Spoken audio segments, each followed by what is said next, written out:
Well, good day, everyone. Welcome to Kingdom Stories podcast again, where here at Kingdom Story, we are trying to ignite a worldwide movement of disciple making through the power of story. And I'm here with my partner in crime, as always, John Lewis. John, how are you today? It's good to be here. I'm ready to ignite, Brandon. There it is. Yep. So our last podcast focused on Christ-centered leadership, as we're in this series on leadership and walking through these several different C's of leadership. And if you haven't listened to it, I would highly recommend it. You know, Christ is the foundation of all of our topics on leadership. In today's podcast, we're going to focus on character in leadership. And things could get a little spicy today as we talk about how good character and leadership should go hand in hand.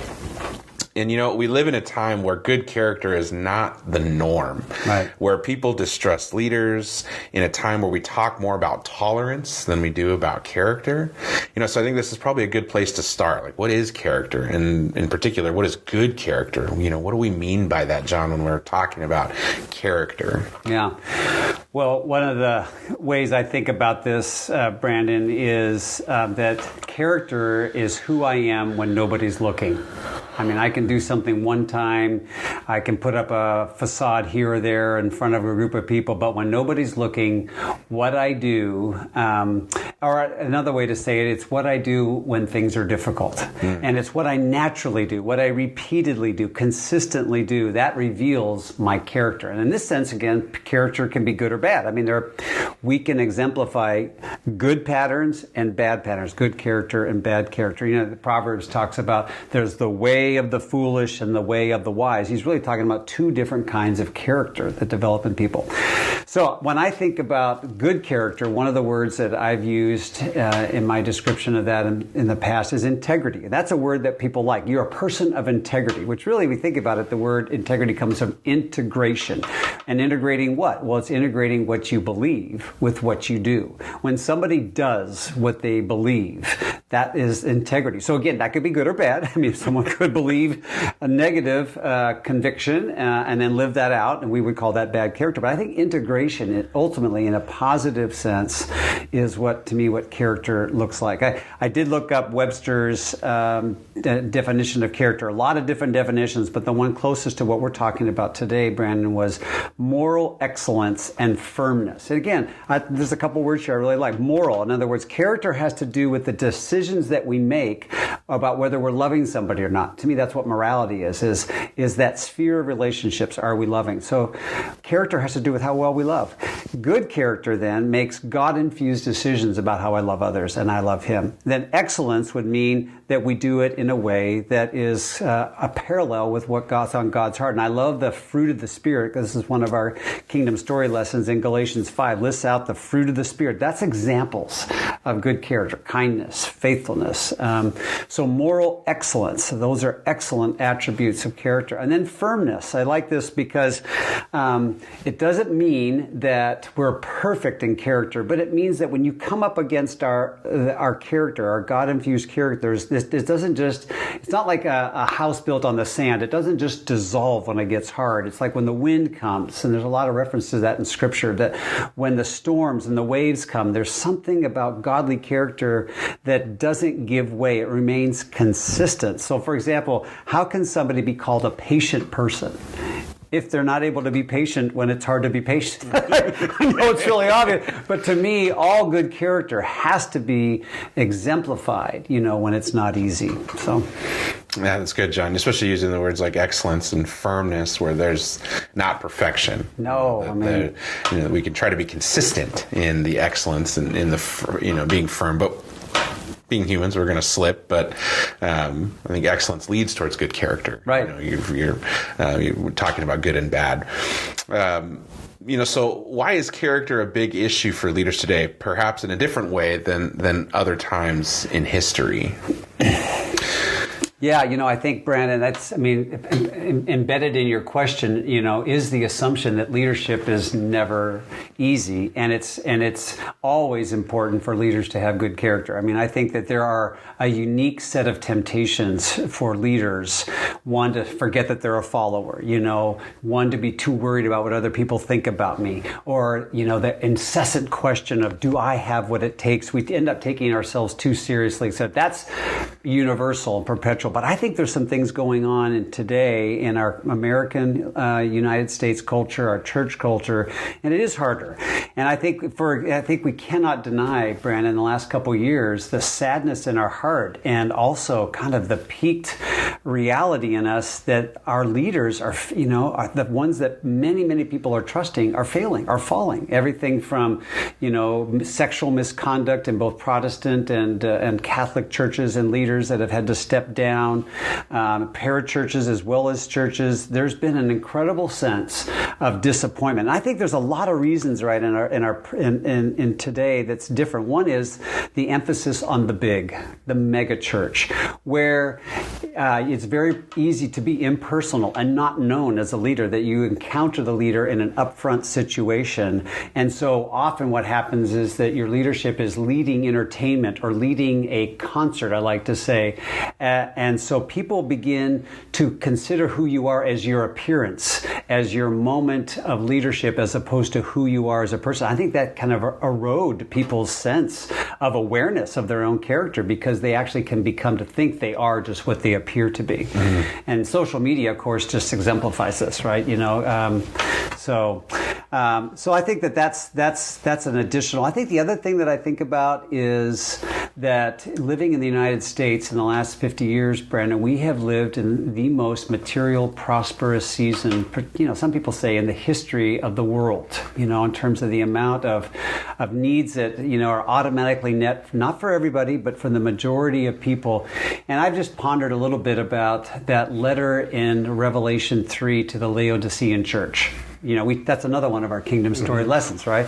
Is that the only church that was not encouraged in some way by God in those 7 letters was the letter that was the most, to the church that was most prosperous. They had gold, they had good customer service and good consumer goods, and they had no idea that they were miserable and poor and wretched in their character. And so I think we have to ask, what in this season, in the prosperity of America, have we suffered, even unconsciously, in our emphasis on character that maybe other generations haven't had?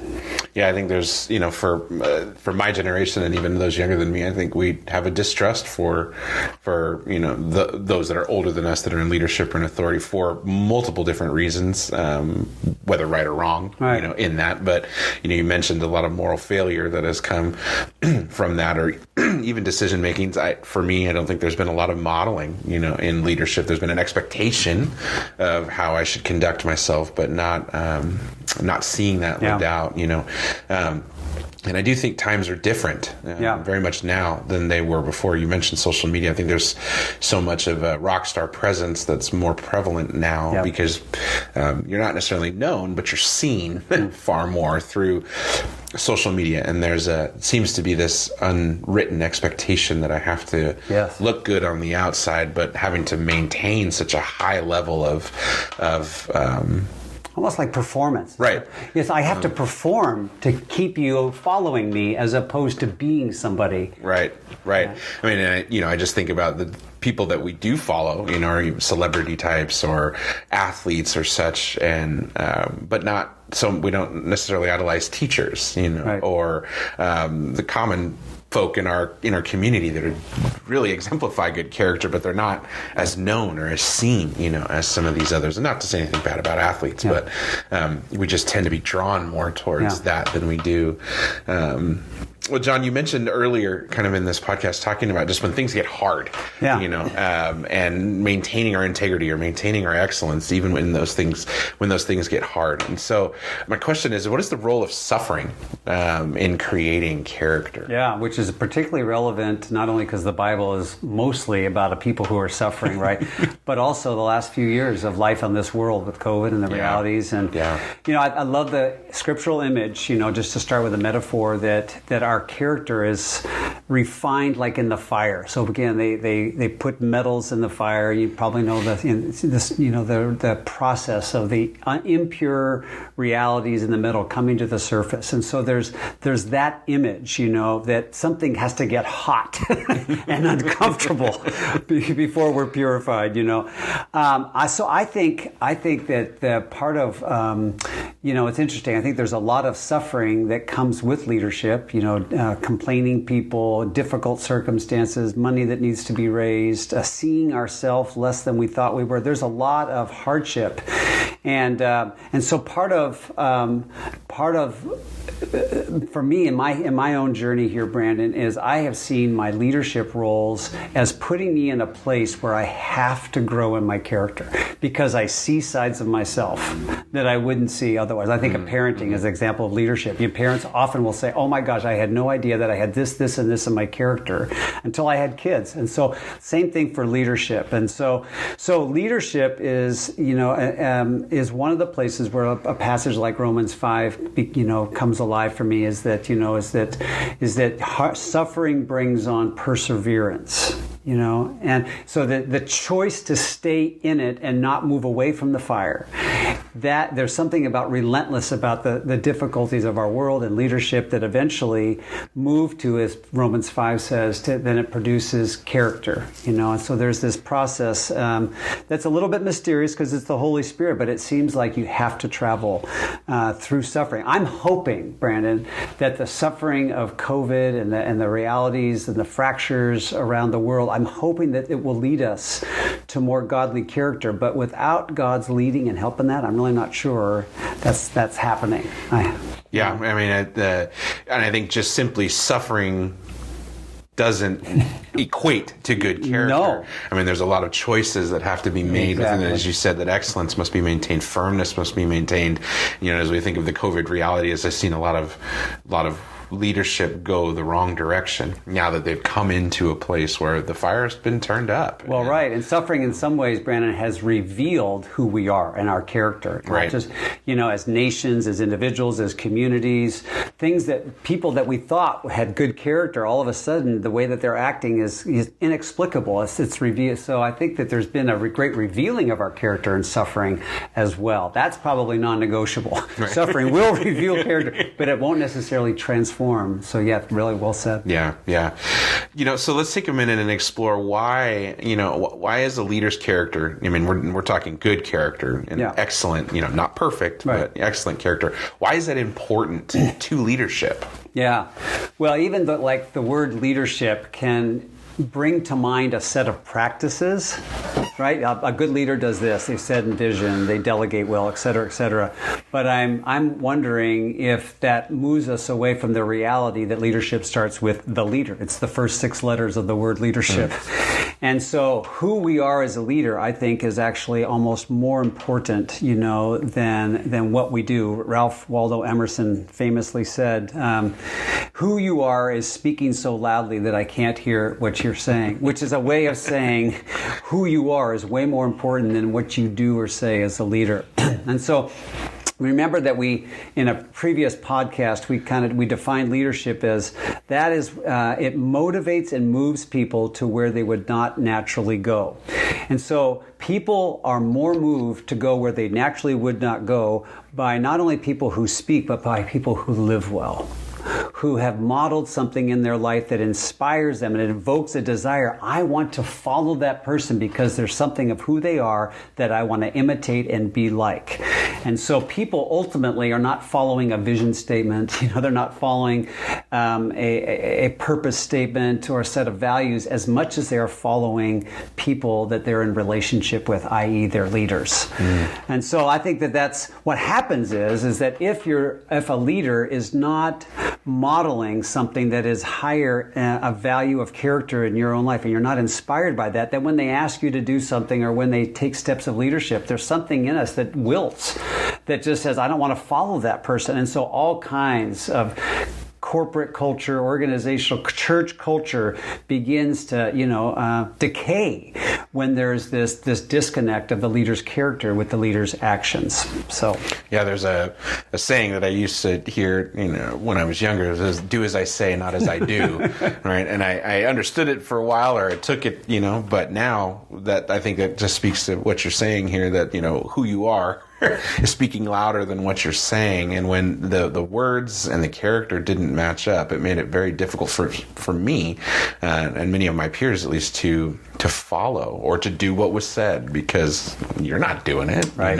You're just saying it as what's right. At least it might be right, but you're not doing it. So why should I do it? Yeah, and I've heard recently, Brandon, to your point, your good point is that there are a lot of folks that are younger in their 20s and 30s are leaving the church primarily not just because the church doesn't say that it wants social justice, but they don't see it practiced by the leaders. But they hear the church say, we don't believe that racism is right, but yet they see them practicing that. And so when there's a disconnect in the leadership of an organization between what they say and they do, again, we're seeing it, that people just, I don't want anything to do with, I can't trust that. Right.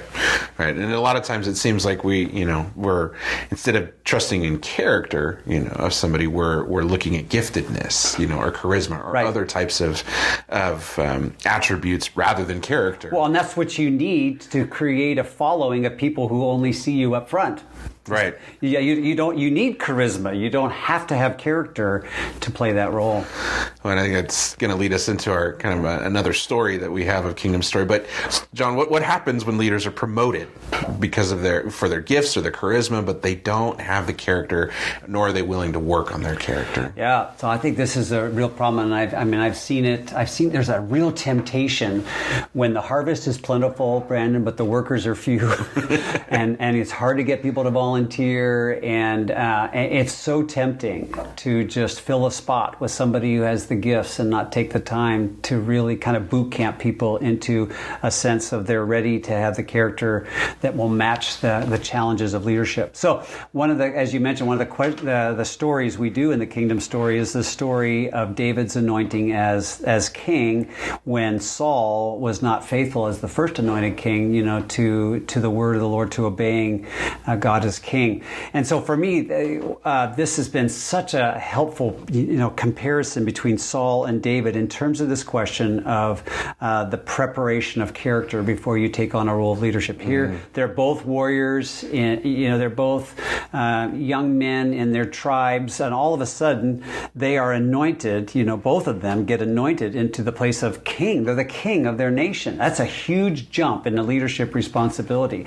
And for both of them, they were good looking, they were strong, they were good warriors, they had charisma, they had gifts, Brandon, all the things. But Saul jumped in without any character development. And so when he gets into that role, the pride goes to his head. He begins to think that he knows better than God. He can make decisions on the battlefield about, what spoils can be kept and what needs to be slaughtered, etc. That's his downfall. David, on the other hand, a young lad who gets delegated to taking care of the sheep, and day in and day out, thankless work, dangerous work, feeling alone, having to wrestle with his feelings and the struggles of all of that. In that leadership role, per se, it wasn't well recognized, he becomes a person of character. He becomes a person who knows God and allows God to work in his life as a shepherd. So when he gets anointed, he has the character, stamina, firmness, moral excellence to be able to not take the throne of Saul, which he could have easily for 17 years. That takes a lot of character to just pause and to wait, and especially when Saul was kind of a lunatic. He was off his rocker. It's trying one to thing. Kill David. Yeah, it's like he's his enemy. It's one thing if he was a great king. I'll just wait my turn. No. So David showed humility when he failed. He came back to God, and again, so he wasn't perfect, but his character was in alignment with the position that he had, and that's part of the reason he was someone that was a man after God's own heart, and was really the exemplified leader all the way to Jesus when they say, son of David. David was their hero leader alongside Moses in the Old Testament. Yeah, it's been a wonderful thing that I've been working with you, and you've been discipling me over the years of my own development of character. Because what happens when leaders are promoted? The last job that I had, I worked, in a year, less than a year, I moved from just a worker in the warehouse to the night shift manager, and really through charisma and gifts was how I obtained the manager position. The warehouse director wasn't even going to give me the job. Wasn't even going to interview me for it, but because of my persistence, which is a good quality, I guess, and charisma, I won over and was able to be given the job. And in 6 months, I quit. Because my character was far from what could be in such a leadership role to lead those men, and there was. I have no idea the destruction that I left behind because I wasn't there, but I know there was a lot, and it very much played out on my own life what it means to be moved up in leadership when character is not, developed. Yeah. So John, I started earlier in this podcast talking about how Jesus is the foundation, of all of what we do. And so how does Jesus give us a picture of the bedrock priority of character and leadership? Well, of course, he has a couple advantages being perfect. So his God. character, when we look at Jesus and we see the character of God exemplified, we even see what it means to be fully human in our, in good character. And, but having said that, compare him then with the Pharisees who knew the law, who taught the law, who had the positions of leadership. But Jesus went on to say, but their insides, were foul-smelling. They didn't seek justice. They had no compassion. And so I think, the back and forth between the example of Jesus and the religious leaders is one of the ways the Gospels lifts up the priority that Jesus was partly successful because he was what he preached. He didn't come as a king that was aloof from the people and just waved his scepter to say, do what I do, not what, do what I say. He didn't come like a CEO and leverage his power in that position. He came as a rabbi, which I think is really significant. He came to have people that would live with him, dwell among him, and unlike the Greeks, where a teacher or someone who had disciples was primarily an intellectual leader and passed on ideas, a rabbi passed on a way of life as well as the set of teachings. And so the disciples who would come to the rabbi would make it their aim to think and be like the master in every way. So obviously a rabbi, to be a quality rabbi, has to have a character worth emulating.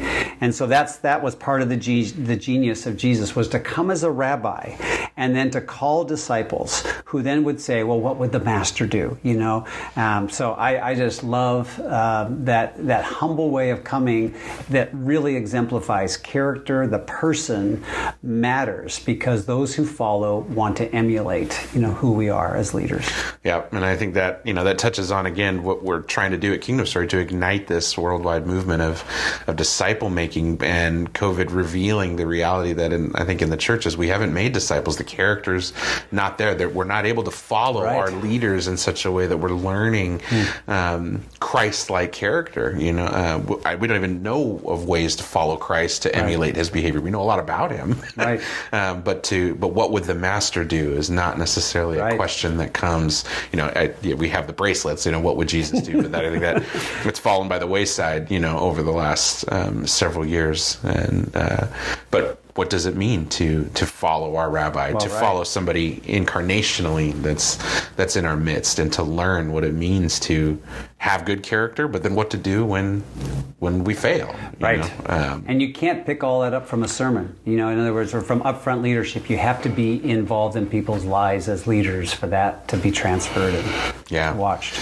So what are a few ways that we can evaluate, and then work on our own character development? Yeah. What are some things you'd suggest? Well, I think, you and I both have found it very, very useful in our lives to have mentors, to have people that we can evaluate our own self by seeing maybe the difference of they have an area in their life and their character that is worth emulating. And so I think that's putting ourselves in places where we're inspired. Sometimes it's reading, sometimes it's at a distance, but even having real relationships, that's been important for me. I know it's been important for you too. Yeah, I've had to have others to follow and to model and to see, grace, to see truth, to see submission, to see many different things in my life. And I try to give that away as an example to those that I disciple as well. Yeah, so we often refer to the idea of having a Paul in our life. The other aspect, I think, is to have a Barnabas in our life. And I think leaders need a place where they can be honest and say, you know what, I'm struggling here. And way before you actually jump into the lake fully, you say, hey, help me, I'm sensing the temptation here. Or to say, I have failed, and to have a place that's safe where you are known as you are and loved as you are, as opposed to having to keep the front up that everything is well. So I think that's, I think another part for both of us has been developing what I call what the Benedictines and others in the Catholic tradition have called the rule of life. We talked about this, we referred to this in a previous podcast on personal leadership, is recognizing that the intentionality in my own life to the practices of the spiritual disciplines and developing rhythms of life that anticipate temptation, that create space for God's Spirit to reveal my heart, for confession, for the building up of my own inner resolve and firmness.